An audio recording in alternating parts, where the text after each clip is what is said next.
Hi everyone, welcome to my channel अस्मिति Kook fan fiction. When the mafia king forces सर्बिन का part 2 start करने वाली हूँ, तो फिर चलिए स्टार्ट करते हैं। नेक्स्ट डे सुबह उठने के बाद जंगकुक अपने मॉम डैड को बाय कहता है और उसके बाद ब्रेकफास्ट करके वो सीधा किम मेंशन में चला जाता है और अपनी रेगुलर की तरह ही वो जो किचन में कुकिंग करने लगता है।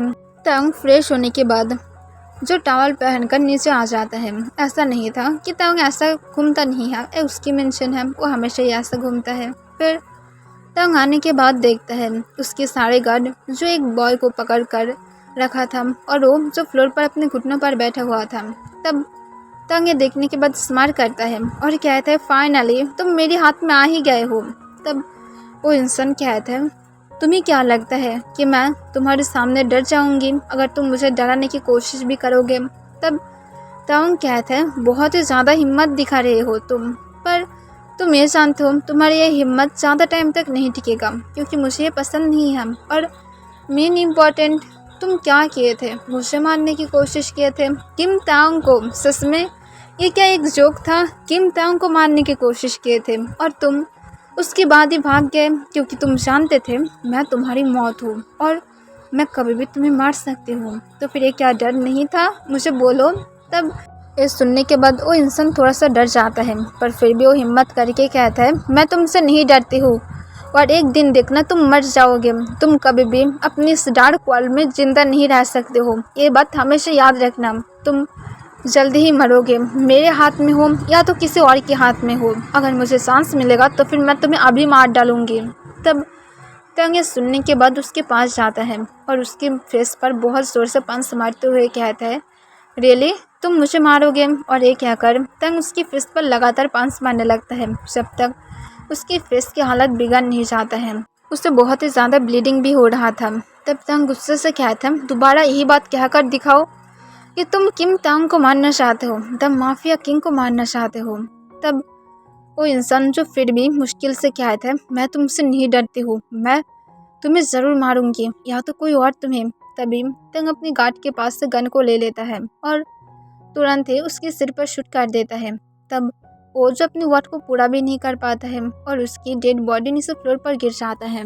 तब तंग ये देखकर साइको की तरह हंसते हुए कहता है, अब तुम क्या कहोगे? मुझे बोलो, तुम्हारी मुंह से क्या अब कुछ भी वर्ड नहीं निकल रहा है? बस इतनी ज़्यादा, इसलिए कुछ मिनट ही सिर्फ किम तांग के सामने जिंदा रह पाए हो और उसके बाद ही तुम अपनी मौत के साथ मिल गए हो। तो फिर आप देखो तुम कितनी ज़्यादा होपलेस थे, पर फिर भी तुम्हारी अंदर हिम्मत कम नहीं था जो किम तांग के सामने अपनी जबान को चलाने की कोशिश करते हो। अब ना तो तुम रहोगे ना तुम्हारी ये जबान रहेगा। और तांग ये कहकर गन को फ्लोर पर फेंक देता है और जाने के पहले कहता है, इस डांटी इंसान की मैं थोड़ा सा ब्लड भी फ्लोर पर देखना नहीं चाहती हूँ। सब कुछ पूरी तरह से क्लीन हो जाना चाहिए और अगर ऐसा नहीं होता है तो फिर तुम सब लोग भी क्लीन हो जाओगे। तब ये सुनने के बाद सारे गार्ड जो तुरंत हाँ कह देते हैं। तब तांग जो वहाँ से अपने कोल्ड फेस के साथ सीधा अपने रूम की तरफ चला जाता है। तब जंगकुक जो चुपचाप ये सब कुछ एक कॉर्नर से देख रहा था, वो पूरी तरह से फ्रीज था। वो अब जो भी कुछ सुना था, इससे जंगकुक बिल्कुल भी ये होप भी नहीं कर पा रहा था कि वो माफिया की घर में वर्क कर रहा है, इसी वजह से उसे इतनी ज़्यादा मनी मिल रहा है। सच में वो कैसे यहाँ पर जॉब कर सकता है? वो इस जॉब को नहीं कर सकता है। और जंगकुक जो तुरंत किचन में जाकर बटलर के साथ बातें करने के लिए वेट करने लगता है कि बटलर कब आएगा। पर बटलर आकर तुरंत कहता है, जल्दी से जाओ और जाकर ब्रेकफास्ट को सर्व करो, किंग जल्दी ही आ जाएगा। तब जंगकुक अपनी धीमी आवाज़ में कहते हैं, मैं इस जॉब को नहीं करना चाहती हूँ, तुम्हारा सर एक माफिया है, मैं यहाँ पर नहीं रह सकती हूँ। तब बाटलर कहते हैं, बाद में बातें करते हैं, पहले सर को फूड देना होगा, मैं तुम्हारे साथ बाद में बातें करती हूँ। और ये कहकर वो बाटलर जो कुछ सर्वेंट को लेकर आता है और सारे फूड को लेकर ब्रेकफास्ट टेबल पर लगा देता है। तब तंग जो अपनी ब्रेकफास्ट करने लगता है, उसे फूड बहुत ही ज़्यादा टेस्टी लग रहा था और वो सारा ब्रेकफास्ट ख़त्म करके अपनी कंपनी के लिए चला जाता है। तब बाटलर जंगकुक के पास आता है और उसके बाद जंगकुक को कहता है, सुनो जंगकुक, मैं जानती हूँ तुम इस जॉब को नहीं करना चाहते हो क्योंकि तुम किंग से डरते हो, पर डरो मत, किंग कभी भी तुम्हें कुछ भी नहीं करेगा क्योंकि तुम हमेशा ऐसे ही रहोगे। और उसके साथ क्या है कि किंग इतनी भी ज़्यादा लोगों के ऊपर हार्टलेस नहीं है जितना तुम सोच रहे हो। जब तक कोई उसके रास्ते में नहीं आ जाए। तुम अगर उसके रास्ते की कांटे बन जाओगे तब किंग ज़रूर तुम्हें हटा देगा, पर अगर तुम किंग की बातों को सुनकर चलोगे तो फिर किंग ऐसा कुछ भी नहीं करेगा। तो फिर फिक्र मत करो, देखो सब कुछ ठीक है, तुम्हें डरने की ज़रूरत नहीं है। तब जंगकुक कहते हैं पर फिर भी मैं इस जॉब को नहीं करना चाहती हूँ। तब वो बाटलर कहते हैं सुनो जंगकुक, तुम अगर इस जॉब को छोड़ोगे तो फिर किंग सच में इसे यह समझ लेगा कि तुम किंग को चैलेंज कर रहे हो, और किंग को ये बिल्कुल भी पसंद नहीं है, और तुम जानते हो उसके बाद तुम्हारे साथ क्या क्या हो सकता है। तो फिर अगर तुम ऐसा नहीं चाहते हो तो फिर प्लीज़ अब तुम इस बारे में दोबारा बातें मत करना। यहाँ पर हम सारे सर्वेंट हैं ना, किसी को कुछ भी नहीं हुआ है तो फिर तुम्हें भी कुछ भी नहीं होगा, सिर्फ डरना बंद करो। तब जंगकुक कहता है पर मैं सच में नहीं करना चाहते हो। तब बाटलर कहते हैं अब तुम्हारे पास कोई भी रास्ता नहीं है, क्योंकि किंग को तुम्हारी फूड बहुत ही ज़्यादा पसंद आ गया है, और मुझे नहीं लगता है किंग तुम्हें इतनी ही आसानी से जाने देगा। तब जंगकुक के सुनने के बाद बिना मर्जी के भी हम अपना सिर हिला देता है, और वो खुद को काउंसिल करता है जो भी हो सब लोग तो सही कह रहा है, सब लोग यहाँ पर ऑलरेडी है, तो फिर मुझे डरने की कोई भी ज़रूरत नहीं पड़ेगा, और मुझे बिल्कुल भी अब ये भी सोचने की ज़रूरत नहीं है। मुझे सिर्फ मनी से मतलब है, और मुझे सिर्फ मेरी वर्क पर फोकस करना है और कुछ भी नहीं। और जंगकुक ये कहकर खुद को शांत करने की कोशिश करते हैं। दूसरी तरफ तंग अपने केबिन में जाने के बाद तुरंत योंगी को अपने केबिन में आने के लिए कहते हैं। योंगी जब उसकी केबिन में पहुंचता है तब तंग अपनी कोल्ड वॉइस में कहते हैं where is my baby boy. तब योंगी जो तुरंत कहते हैं सर असल में हम लोग उसे ढूंढने की कोशिश कर रहे हैं, पर ऐसा लग रहा है जैसे वो पूरी तरह से हवा में गायब हो गया है। तब ये सुनने के बाद तंग गुस्से से कहते हैं सबसे बड़ा नेटवर्क मेरा है, और उसकी बात भी तुम उसे पकड़ नहीं पा रहे हो, ये कैसे हो सकता है, उसे जल्दी से पकड़ो, ऐसा कभी भी नहीं हुआ है कि हम लोग किसी को पकड़ नहीं पाए हैं, तो फिर एक नॉर्मल बॉय को क्यों नहीं।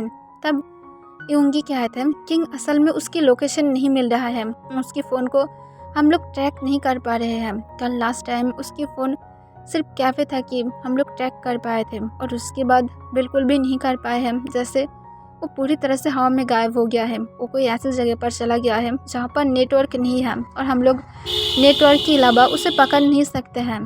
तब ये सुनने के बाद तंग गुस्से में आकर कहते हैं जैसे भी पकड़ना चाहते हो पकड़ कर लेकर आओ, पर मैं उसे चाहती हूँ, जैसे भी करके मैं उसे मेरे पास चाहती हूँ, और तुम्हें जल्दी से करना होगा, वरना मैं सच में तुम्हें भी नहीं छोड़ूंगी योंगी। तब योंगी कहते हैं किंग मैं मेरी 100% से ट्राई करूँगी। तब तंग कहते हैं मुझे ट्राई नहीं चाहिए, मुझे सीरियसली चाहिए, और ये बात याद रखो, और मेरे सामने से पूरी तरह से दफ़ा हो जाओ। तब ये सुनने के बाद योंगी जो तुरंत हाँ में अपने सिर हिला देता है। तब तंग जो बहुत ज़्यादा गुस्से में था, तब योंगी ये देखने के बाद फिर से कहते हैं सर मैं क्या एक क्वेश्चन पूछूं। तब योंगी की तरफ तंग गुस्से से देखकर कहते हैं क्या क्वेश्चन पूछना चाहते हो।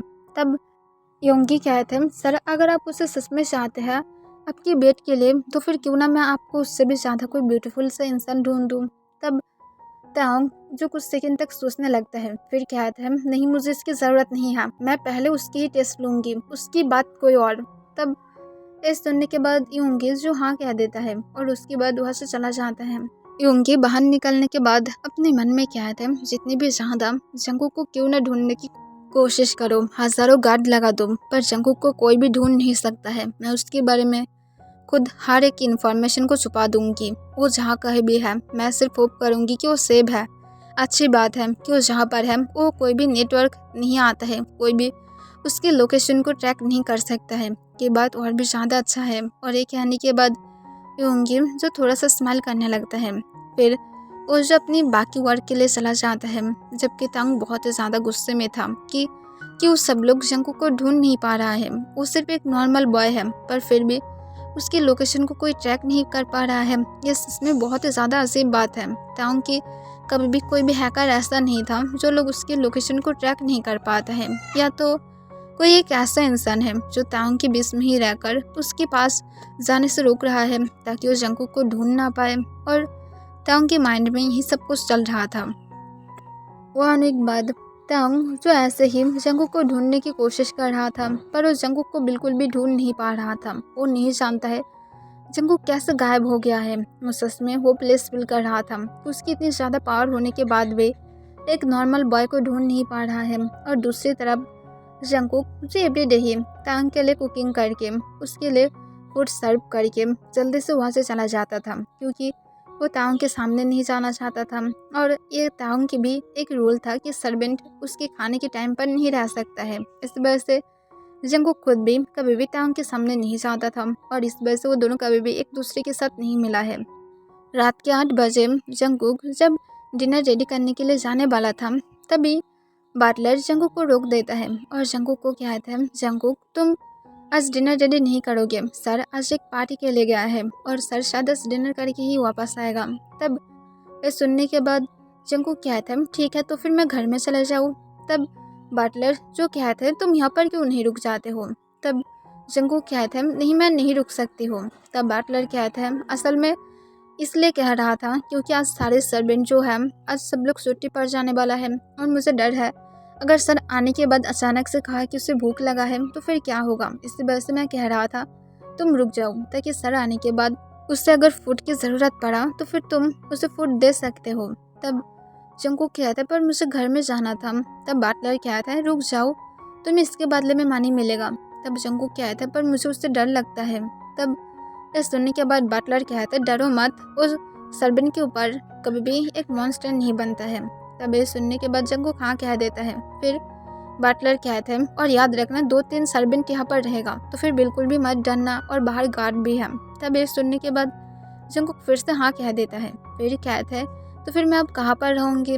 तब बाटलर कहते हैं, तुम एक काम करो, तुम लेफ्ट वाले नीचे के रूम में जाकर सो जाओ, और सर शायद रात के 12 बजे आ जाएगा और मैं भी जा रही हूँ, पर याद रखना कि सर जब बुलाए तभी बाहर निकलना, वरना बाहर निकलने की ज़रूरत नहीं है।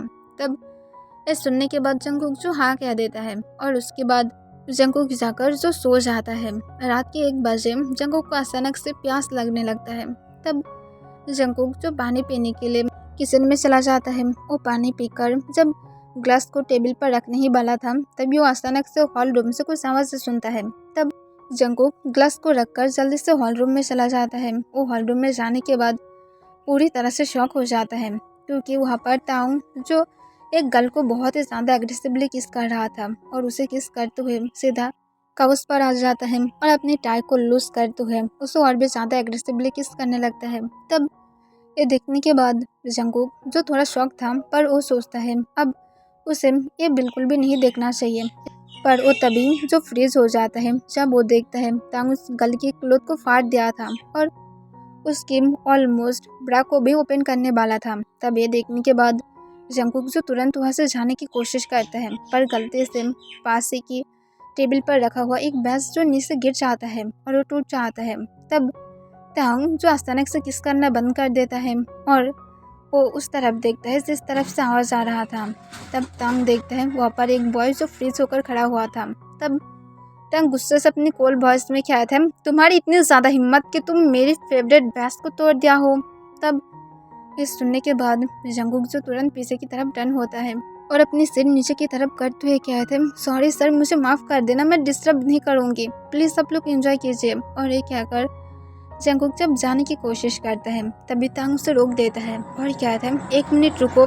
तब जंगकुक जो तुरंत फिर से रुक जाता है। तब तांग उसके पास जाने वाला था। तब वो गर्ल कहता है, डैडी कहाँ पर जा रहे हो, प्लीज़ यहाँ पर आ जाओ। तब तांग उसकी तरफ देखता है, वो भी अपनी डेड आइज के साथ, और कहता है, अपने क्लोथ को उठाओ और यहाँ से दफ़ा हो जाओ। तब ये सुनने के बाद वो गर्ल कहता है, पर क्यों। तब तांग उसकी तरफ पर ध्यान नहीं देता है और सीधा जंगकुक के पास जाता है जो अपने सिर नीचे की तरफ करके रखा था। तब तांग उसके चिन को पकड़ते हुए ऊपर की तरफ उठाता है। तब उस जंगकुक को देखकर पूरी तरह से शॉक हो गया था। वो जिसे ढूंढ रहा था उसके घर में था और तांग इस वजह से उसे ढूंढ नहीं पा रहा था। या तो वो डंक है और डंक हालत में वो किसी और को ये जंगकुक सोच रहा है, या तो ये पूरी तरह से सच था, क्योंकि तांग के घर में कोई भी कुछ भी हैक नहीं कर सकता है, ना तो लोकेशन भी ट्रैक कर सकता है, तो फिर ऑब्वियसली बात है ड्रीम नहीं था। तब तांग कहता है जंगकुक। तब जंगकुक जो तांग को देखकर फिर से डरते हुए कहते हैं, तुम्हें मेरी नाम कैसे पता।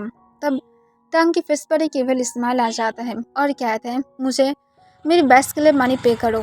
तब ये सुनने के बाद जंगकुक तुरंत शॉक हो जाता है। वो सोच रहा था कि तांग उसके ऊपर नाराज हो जाएगा, पर उसकी फेस पर एक डार्टी स्माइल था और वो उसके साथ जंगकुक से इसके लिए मनी मांग रहा है।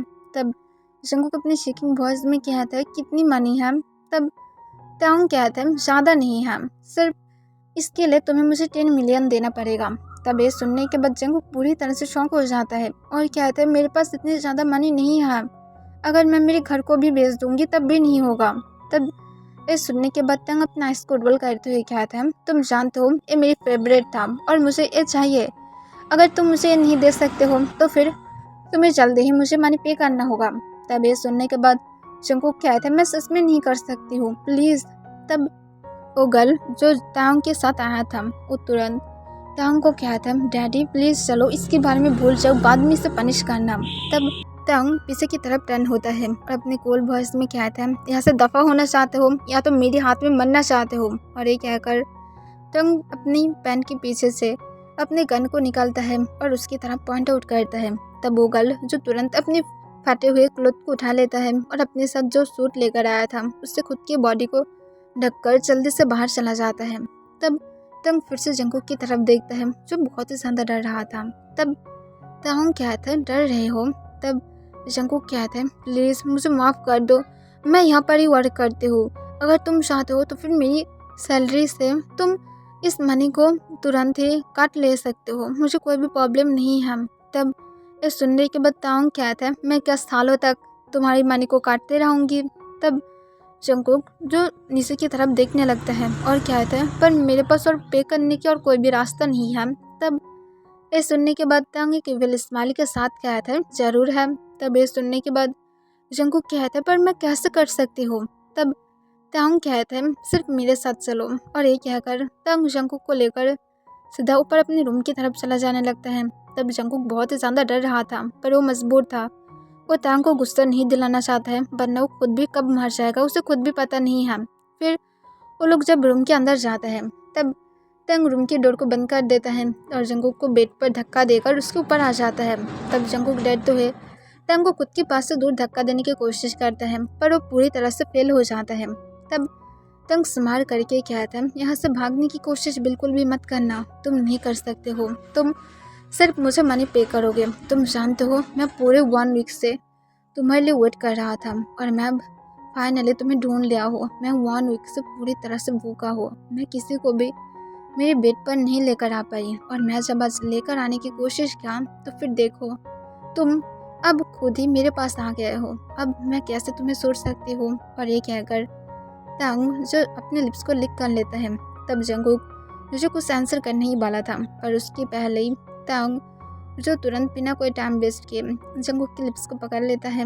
तब जंगकुक जो और भी ज़्यादा शौक था और वो तांग को खुद के पास से दूर धक्का देने की कोशिश करता है पर तांग जंगकुक को बिल्कुल भी नहीं छोड़ता है और उसके हाथ को पकड़ते हुए उसे बेड के साथ पिन कर देता है। तब फिर भी जंगकुक तांग के पास से दूर जाने की कोशिश कर रहा था। तब तांग जो सोले सोले अपने टाई को ओपन करके जंगकुक के हाथ को बांध देता है। फिर कुछ मिनट बाद तांग जब जंगकुक के लिप्स को छोड़ देता है तब स्माइल करके कहता है जिसमें इसका टेस्ट बहुत ही ज़्यादा स्वीट है। तब ये सुनने के बाद जंगकुक जो अपने आंसू भरी आइस के साथ कहता है प्लीज़ मुझे छोड़ दो। तब तांग जो स्माइल करता है और कहता है अब तो नहीं होगा, फाइनली मैं तुम्हें ढूंढ लिया हूँ, अब सिर्फ वेट करो और देखो तुम्हारे डैडी तुम्हारे साथ क्या करता है। और ये कहकर तांग जो एक डांटे स्माइल के साथ जंगकुक की तरफ देखता है जिसे देखने के बाद जंगकुक बहुत ही ज़्यादा डर जाता है कि अब पता नहीं उसके साथ क्या हो जाएगा। पर फिर भी वो तांग के पास रिक्वेस्ट करने लगता है और अपने आंसू भरी आइस के साथ उसकी तरफ देखने लगता है। ओके एवरीवन, आज के लिए बस इतना ही और कल का पार्ट बहुत ही ज़्यादा रोमांटिक है।